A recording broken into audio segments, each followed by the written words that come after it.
Welcome to Ghost Boys. Top 10 Best Halloween Horror Movies. Part 8. Part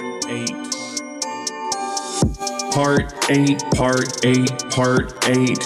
Buckle up, bitch, cause it's gonna be great. Halloween's almost here and I can't hardly wait. October 31st.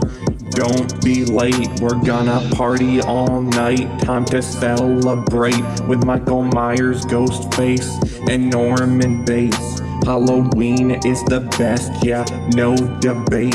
Spooky season is here and there's no escape. What's your favorite scary movie?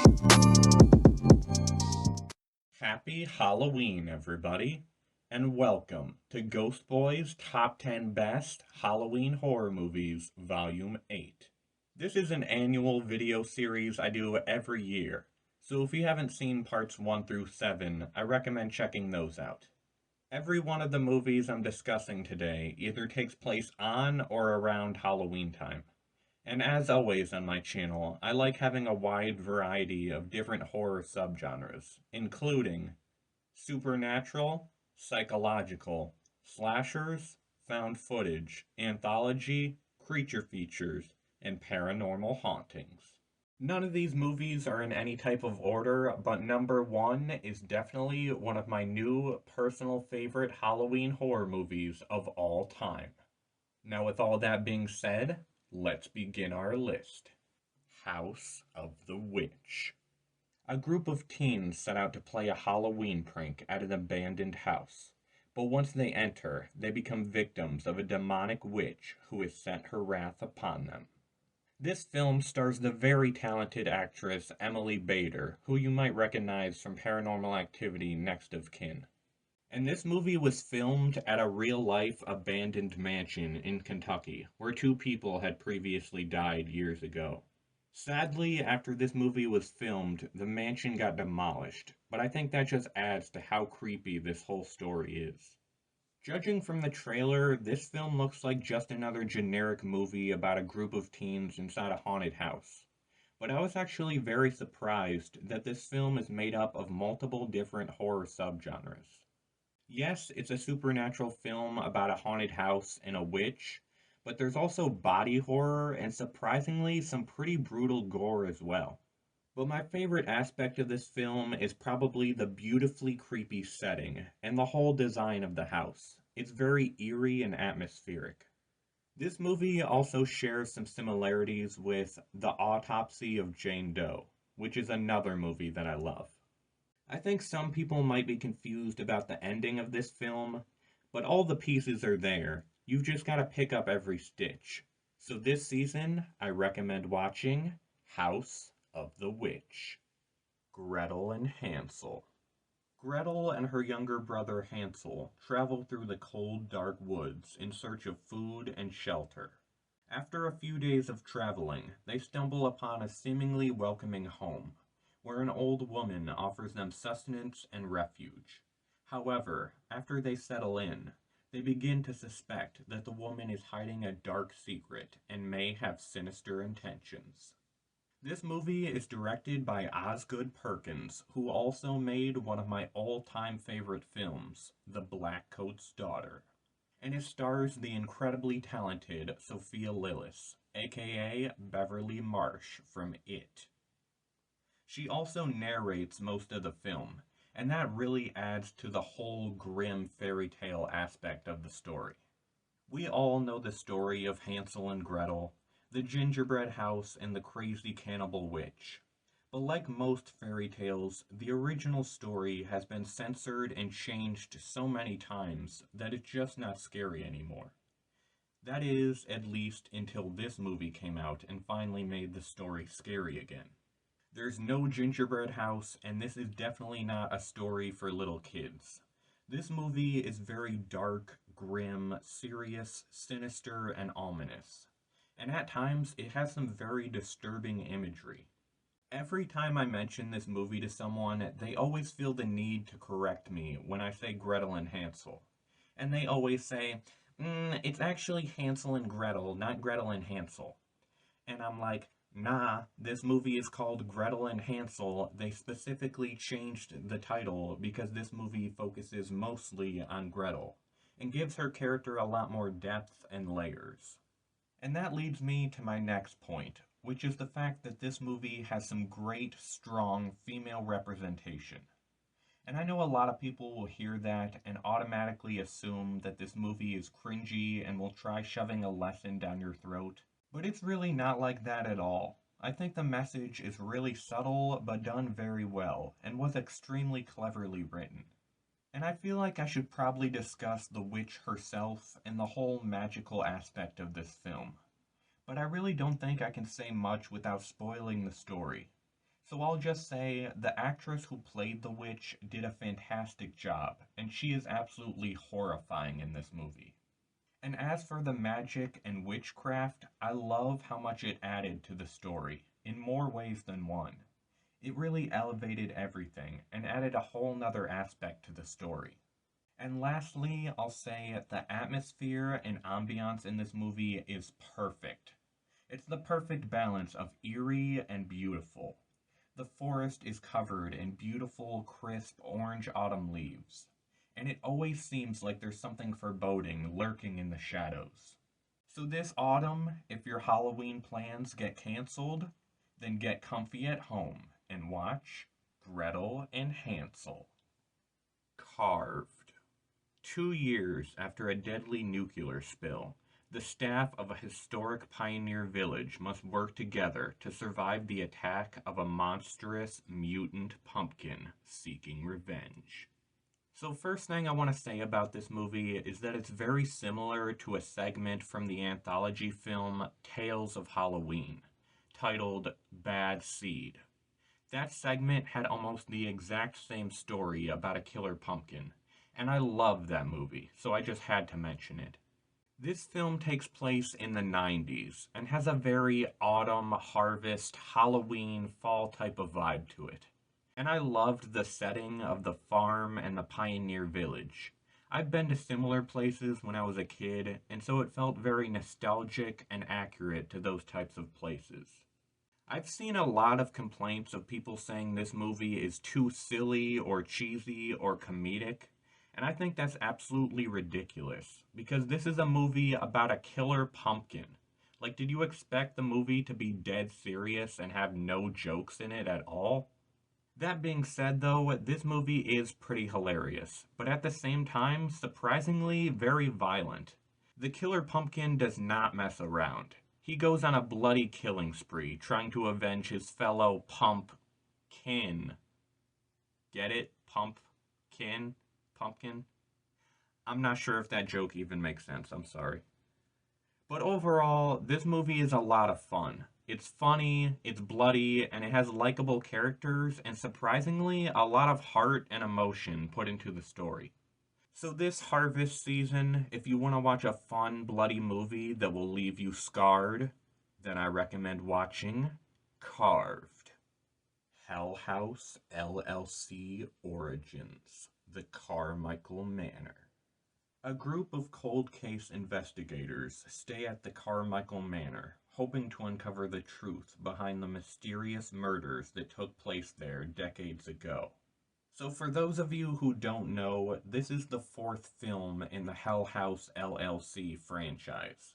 And if you don't know anything about the Hell House films, it's basically about an abandoned hotel that used to be home to a satanic cult. And years later, a group of friends turned the hotel into a Halloween haunted house attraction. But things went terribly wrong, resulting in dozens of people either dying or going missing. But in this film, we dive into the origins of the hotel, and more specifically, the people who worked there and lived at the Carmichael Manor. So now that I've given some backstory and plot descriptions, let me just say the Hell House movies are some of the scariest found footage films I've ever seen. They're the type of movies that will scare you so badly you'll be afraid to go to sleep at night. And this film is no exception. It's probably the scariest and best film in the franchise, besides the first film, of course. And one of the scariest and most infamous aspects of this franchise are the clown mannequins. And as always in these movies, the clowns are genuinely frightening and unsettling. And of course, I gotta mention how creepy and ominous the setting and location of this movie is. I had no idea how they were gonna make any place as scary as the Abaddon Hotel, but having a seemingly endless, shadowy mansion in the middle of nowhere was a genius idea. If you've never seen any of the Hell House films before, now is the perfect time of year to binge watch the entire franchise. So if you're in the mood for a hauntingly scary movie that will make you scream and clamor, then I recommend watching Hell House LLC Origins, The Carmichael Manor. Haunt Season. An inspiring actress joins the cast of a Halloween haunted house attraction, where her fellow cast members start mysteriously disappearing, and it soon becomes clear that a masked killer is murdering the actors in ways that mimic the gruesome deaths of their characters. So this movie is very similar to a lot of horror movies, such as Hellfest or The Funhouse Massacre. But what makes this film different from all those movies is that usually in these types of films, we focus on the customers, the people coming to the haunted house attraction. But in Haunt Season, we focus on the people working inside of the haunted house attraction. And instead of the customers getting killed, it's the employees of the haunt getting killed. And I thought that was a very subtle but smart and inventive way of changing up the formula of all these haunted attraction type of horror movies. And it makes this film in particular feel very fresh and different compared to all the others. Another thing that makes this movie so special is the haunt itself. It's so large and has such a wide variety of locations within itself. There's a bowling alley, a miniature golf course, an arcade, fun houses, and much more. The setting of this film is a lot of fun, and with these types of movies, that should always be the case. And with a lot of slasher films, the characters are very disposable and forgettable. But this film actually had strong, likable, relatable characters, and that surprised me quite a bit. And that leads me to my next topic, the killer. Very similar to the film Terror Train, the killer in this movie changes costumes for each person they kill. And each costume is very badass and memorable. We got a scarecrow, a plague doctor, a flaming-headed jack-o'-lantern, and a classic skeleton. Also, all the kills are very awesome and creative. We don't get a lot of gore, so don't expect to see a ton of blood, but I still very much enjoyed the kills and thought they were very unique and entertaining. So this October, if you can't go to a real haunted attraction for whatever reason, chill at home and watch Haunt Season. Book of Shadows, Blair Witch 2. After spending a night in the Black Hills Forest of Burkittsville, Maryland, 5 fans of the original Blair Witch movie descend into a nightmare realm of murder, madness, and perception-bending supernatural horror. Okay, so first things first, I know everybody is probably gonna say, why are you talking about Blair Witch 2 instead of the original Blair Witch Project? Especially considering the original Blair Witch Project actually takes place on and around Halloween time. And my answer to that question is, I've honestly thought about including the original Blair Witch Project on one of my Halloween lists every single year. But for those of you who don't know, the Blair Witch Project is my all-time #1 favorite horror movie ever, and the reason that I became a horror fanatic in the first place. And I honestly don't think I could sum up all of my thoughts and feelings for the original film without talking about it for at least an hour. But I do love the sequel film as well, and since it also takes place around Halloween time, I thought I'd discuss that film instead. Unlike the original Blair Witch Project, this isn't a traditional documentary found footage horror film. There are some found footage aspects in this movie, but overall, this is a supernatural, psychological horror movie with traditional filmmaking. And there's so many different layers to this film that I can't even begin to describe. So instead of trying and failing to explain them properly, I'm instead going to recommend a few different YouTube channels that made videos discussing this film in detail. I'll link the videos in the description, but the best ones are made by GoodBadFlicks and SpookyAstronauts. When this movie originally came out, everyone hated it, but over the years it's become a cult classic and gained the appreciation that it deserves. This was one of those films that went through production hell behind the scenes. There was a lot of conflict between the director and the producer. The director had a great vision for the film that he wanted to make, and the producer basically kept forcing him to change things in hope that it would make the film more successful. But sadly, because of that, most people consider this movie to be like two different puzzle pieces smashed together. But I honestly love this movie, flaws and all. I think there's really only one thing I dislike about it, and that's some random scenes of one of the characters in a mental institution at the beginning of the film. It really never amounts to anything, and just feels very strange and forced. But besides that, I really don't have any other complaints about the film. This is a very different and unique movie. It doesn't just try to copy the original Blair Witch Project. It takes the franchise in a completely different and experimental direction. And you really don't know for sure what exactly is happening to the characters. Is it all in their heads? Is it supernatural? Are they all experiencing mass hysteria? Are they being haunted? Are they possessed by the Blair Witch herself? This movie goes over each and every single one of those possibilities. The best character in this movie, and one of the best parts of the whole film, is the goth girl, Kim. She's the fan favorite, who only comes along with the rest of the group because she thought the first movie was cool. She's hilarious, iconic, and a beautiful badass. I also have to mention, this movie has a great soundtrack, featuring Disposable Teens by Marilyn Manson and Haunted by Poe, which plays at the end of the film. And speaking of the ending of this movie, the end credits sequence is probably my favorite end credits sequence to any movie ever. This film also has some beautifully stunning visuals. The dead orange leaves of the forest are gorgeous, and the whole environment is just drenched in fall atmosphere. I could honestly go on and on about this movie, but I tried saying the bare minimum so this video wouldn't be an hour long. Overall, though, I really do love this film. I even have the poster framed on my bedroom wall, right next to the other Blair Witch movie posters. In my opinion, Book of Shadows Blair Witch 2 is a masterpiece, and doesn't deserve all the hate it gets. So this fall, if you're bored and looking for something to do, then I recommend watching Book of Shadows Blair Witch 2. Out there. Halloween Megatape.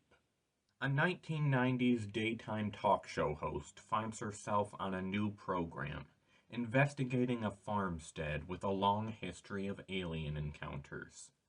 So Out There Halloween Megatapes is the sequel to the WNUF Halloween special, which is actually one of my all-time favorite Halloween movies. And if you haven't seen the original film, the whole gimmick is that the movie is made to look like someone recorded a live news broadcast onto a VHS tape.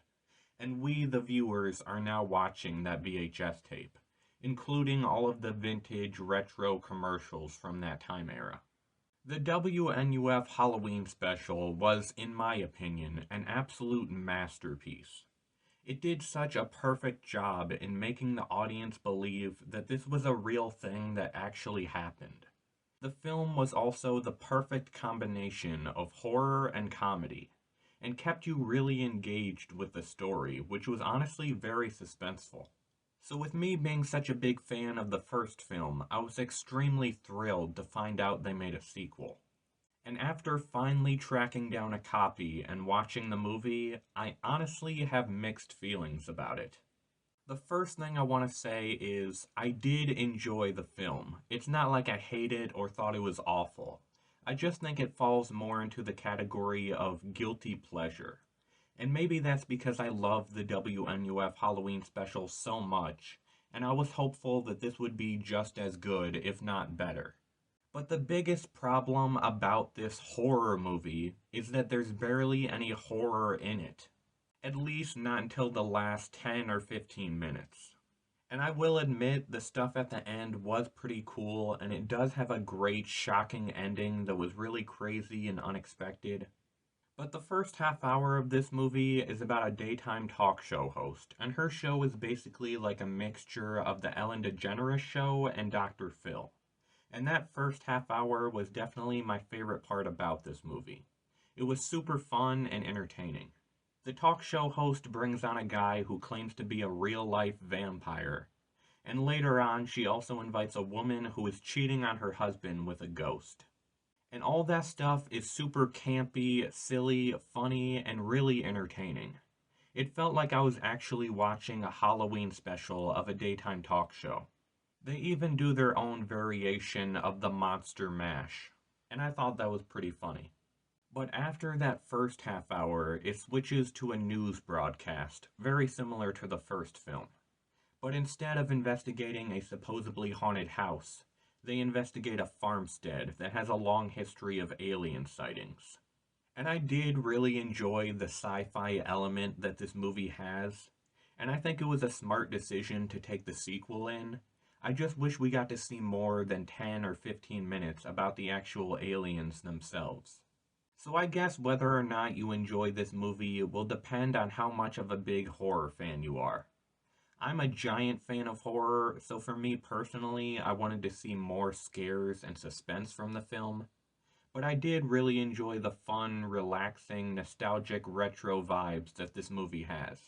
It also has tons of Halloween-y vibes, including vampires, witches, ghosts, aliens, costumes, and candy. So if you're a fan of the WNUF Halloween special, you should probably know the sequel isn't as great. But if you want a fun, nostalgic, retro Halloween special, then you should definitely watch Out There, Halloween Mega Tapes. Mischief Night. On the night before Halloween, a babysitter is stalked by a masked killer and must fight to survive. But things take an unexpected turn as the night devolves into something entirely different. So yes, I've talked about this movie before, but I've fallen in love with this film so much more since then, and I feel like it doesn't get the appreciation that it deserves. So I figured I would talk about it again. First of all, I gotta point out how badass the poster for this movie is. And also acknowledge the fact that I didn't even realize at first it's taking inspiration from the poster for Halloween 2 from 1981.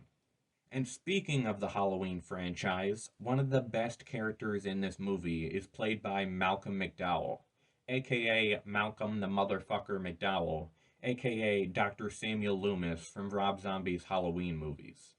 I love him as an actor. I think he's absolutely incredible in everything he's in, and this film is no exception. He improvised a lot of his own dialogue in this movie, and sometimes he's very creepy and ominous, and other times he's just completely hilarious. But I also have to mention the lead actress, Brooke Ann Smith, who plays the main character. She absolutely carries this movie, and plays a very layered character. This is one of those films where if they had cast someone else in the role, the movie would not work at all, because she is the main reason this movie is as good as it is. If you've ever seen the film Better Watch Out, Mischief Night is pretty similar to that movie, except it's Halloween instead of Christmas. It's hard to say what horror subgenre this film really is, but the closest thing would probably be a slasher. But don't expect a straight-up slasher film, because it's probably very different from anything you've ever seen before. As a wise man once said, expect nothing, and you will gain everything. This movie also has some beautifully eerie Halloween atmosphere. Jack-o'-lanterns, orange leaves, creepy masks, and of course, the classic Hallows Eve pranks like TPing houses and smashing pumpkins. So if you're looking for a spooky, unusual movie that's sure to excite and fill you with fright, then I highly recommend watching Mischief Night. Halloween Candy. Spending her first Halloween alone, A recently divorced writer searches for inspiration from trick-or-treaters who come to her door. Unfortunately, the night becomes a nightmare when one surprise visitor makes this Halloween one she will never forget.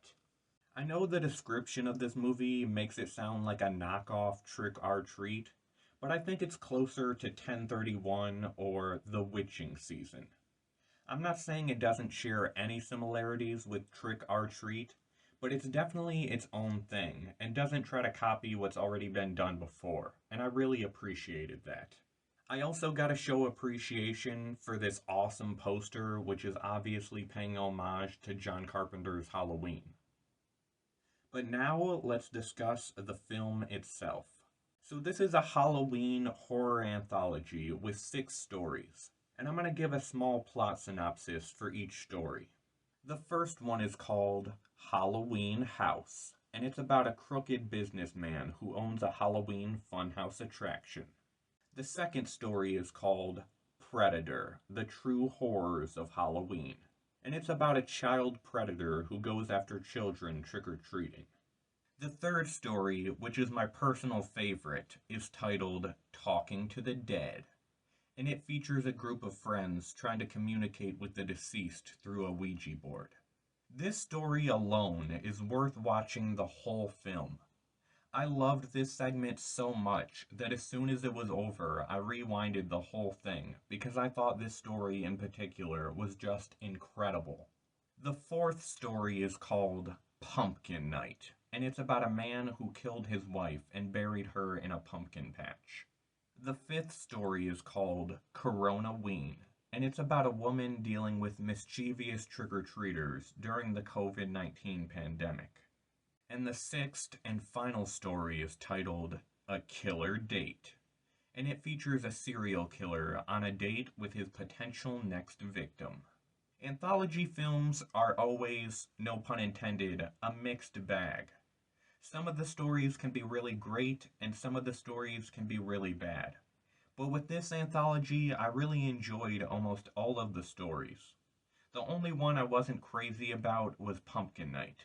But besides that one, I really liked all of these tales of terror. Each story was very unique and entertaining, especially Talking to the Dead.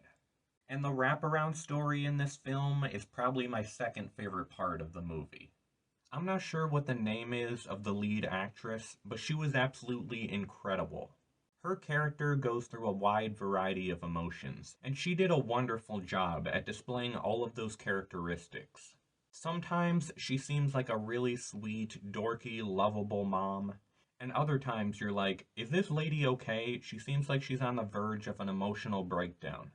And of course, I gotta point out that this movie is very, very Halloween-y, and filled with every single Halloween-y thing you can imagine. Trick-or-treaters, pumpkins, ghosts, monsters, serial killers, mysteries, fun houses, Ouija boards, killer clowns, and anything else you can think of. There's also lots of twists and turns and surprises, but I won't say anything else because I don't want to spoil the movie. I absolutely love horror anthologies, and this movie is definitely getting added to my yearly watch list. So this Halloween, if you want to watch something that's sweet, scary, and dandy, then I highly recommend watching Halloween Candy. Now before I reveal the number 1 movie on my list, I want to talk about an honorable mention. Clown in a Cornfield. A father-daughter duo move to the small town of Kettle Springs, where they encounter a killer clown named Friendo, who emerges from the cornfield to terrorize the town. So I knew absolutely nothing going into this movie, besides the fact that it's based off of a book series and takes place in a small town with a large cornfield. So I got my hopes up thinking this movie would be similar to Dark Harvest and Scary Stories to Tell in the Dark, since both of those films take place in small towns, involve cornfields, and are based off of book series. But unfortunately, this movie is pretty cliché. It's the typical story about a parent and their child moving to a new town after the death of one of the other parents. The daughter is a rebellious teenager, and the dad just wants to bond with her. All the characters are pretty cliche and standard as well. But that being said, I did enjoy the relationship between the father and daughter, even if I have seen it done a million times before. And I'm always very skeptical when it comes to clown horror movies in general, because after the success of It from 2017, everyone was trying to profit off the success of Pennywise. And now that Terrifier is popular, it seems like everyone's trying to profit off the success of Art the Clown. So I was worried that this movie would also try to copy Pennywise or Art the Clown, and thankfully it doesn't, but there's nothing really unique or memorable about Friendo the Clown. He typically leaves behind a small wind-up jack-in-the-box before he kills his victims, and that's pretty cool, I guess, but as far as his personality and costume design, it's really nothing we haven't seen done before. Although there is a twist or a reveal that happens, and it is pretty original for a clown slasher film, I suppose. But what really makes this movie worth watching is the fun, bloody kills and great atmosphere. It takes place during harvest season, so there's tons of orange leaves, autumn trees, and a cold, eerie fall breeze. This is also a meta horror comedy, and it did make me laugh quite a few times. I know it probably sounds like I'm being really harsh on this movie, and I'm not trying to shit all over it, because I did really enjoy it for what it was. I guess I just had higher hopes going into it. But if I saw this film when I was a teenager and hadn't seen many horror films yet, I probably would have thought this was the best movie in the world. So maybe if you're a casual horror fan and not obsessed with the genre like I am, you might really love this film. So if you want to watch a fun, cliche clown slasher film with a great reveal, then I recommend watching Clown in a Cornfield. And now, the number one movie on my list, and one of the best new Halloween horror movies of all time is Halloween Ends. The town of Haddonfield still lives in the shadow of Michael Myers. It's been 4 years since he mysteriously vanished, but Laurie still attempts to put the tragedies of her past behind her. However, when a young man stands accused of murdering a boy that he was babysitting, it awakens a new shape of violence and terror. I honestly don't even know where to begin talking about this movie, but I guess I'll start by saying I completely understand the hate this film gets. And I'll admit, I actually hated this movie for a long time before I eventually fell in love with it. I'm going to do a pros and cons list, firstly discussing the things I disliked about the film, and secondly discussing the things that made me love it so much. So I think the biggest problem this movie suffers from is the fact that it's supposed to be the final chapter in the David Gordon Green Halloween trilogy. Halloween 2018 and Halloween Kills both take place on the same night and feel very connected because of that. But Halloween Ends takes place 4 years after the events of those films, and it's a very jarring transition. There's also the fact that Halloween 2018 and Halloween Kills set up certain things that never really get addressed in Halloween Ends. For example, at the end of Halloween Kills, an entire angry mob attacks Michael. He gets shot, stabbed, and beaten repeatedly. But after all of that, he stands up and kills every single person there, as if he wasn't affected by any of the pain they just afflicted upon him. And while that happens, we hear Laurie's voice saying, "The more he kills, the more he transcends into something else." So they were clearly implying that Michael Myers was some type of supernatural entity that could not be killed. But then in Halloween Ends, Michael is weak as hell and living in the sewer. And that really annoyed me at first, because I expected that it would be nearly impossible to defeat Michael in this final chapter of the trilogy. Another one of my dislikes is that Laurie's daughter was murdered by Michael Myers at the end of Halloween Kills. But she really doesn't seem to be affected by that very much in Halloween Ends, and I thought it was pretty strange. But both of those issues I have with this movie do have reasonable explanations. For example, Michael could just be human after all, and is weak after all his injuries catching up with him. I mean, he is living in the sewer and is probably infected, because it's not like Michael Myers is just going to walk into a hospital and get all his injuries properly taken care of. He's probably just slowly been dying after the events of the past two films. And as for Laurie, this film does take place 4 years later, so it's safe to assume that she's been mourning her daughter ever since she got murdered by Michael, and is now just trying to put the past behind her and focus on a brighter future. And originally, my third and final complaint about this movie was the fact that it focuses on an entirely new character, Corey, instead of Michael and Laurie. But that's actually what I've learned to love so much about this film, because Corey represents both Michael and Laurie. He was the innocent babysitter at one point, who everyone trusted, just like Laurie Strode. But then he becomes the person in Haddonfield that everyone wants to blame their problems on, and eventually he becomes the new boogeyman, just like Michael Myers. And that's the main reason I like this movie so much. It has a lot of symbolism, and I love the idea that anyone could become Michael Myers, because as they say, evil is infectious, and it never really dies, it just changes shape. So like I said, I do understand the hatred for this film. I watched it 2 times and disliked it very much. But the third time I watched it, I went in with an open mind and no preconceived notions. I watched it as if I was watching it for the first time.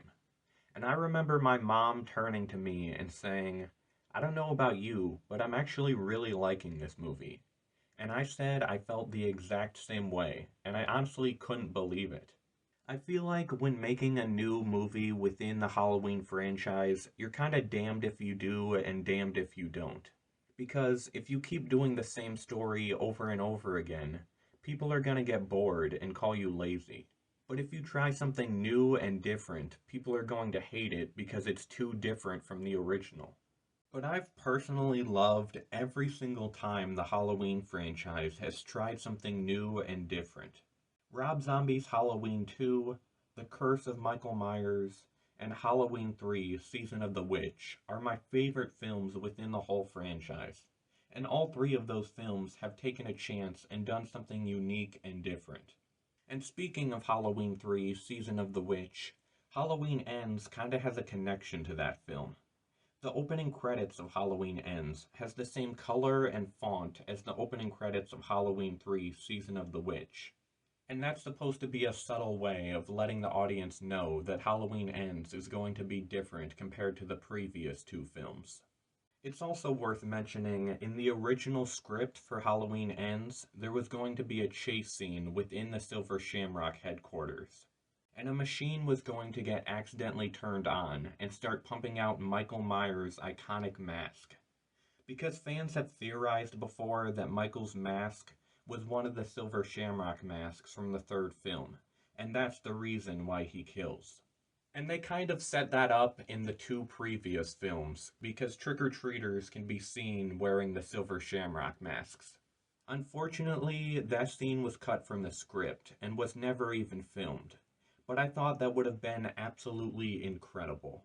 Going back to the actual movie though, another thing I really loved about Halloween Ends is that it has incredible Halloween atmosphere, and is probably one of the most atmospheric Halloween films we've gotten in years. We've got Laurie Strode carving pumpkins and making pies. We've got costume parties, orange lighting, decorated houses. The cinematography in this film is just incredible. And the kills in this movie are absolutely insane. The opening scene with the staircase is so shocking and morbid, and I think almost every death in this film has a similar feeling. They're all very brutal and gruesome. So in conclusion, I'm not trying to change anyone's mind about this movie. I understand if you love it, and I understand if you hate it. But I'm very glad I've grown to appreciate the film. And I'm going to link 2 videos in the description and comments below. One is by the channel Pitch Meeting, and he points out every single problem and negative feeling I have about this film. The second video is by Sinister Cinema Reviews, and they point out every positive thing and everything I love about this movie. So this Halloween, if you want a dark, gritty, multi-layered slasher to watch by yourself or with family and friends, then I highly recommend watching Halloween Ends. Well, everybody, that's the end of part 8. I hope your Hallows Eve is wickedly great. Remember, evil doesn't die, it only changes shape. And until next time, have a happy Halloween, no matter how you celebrate.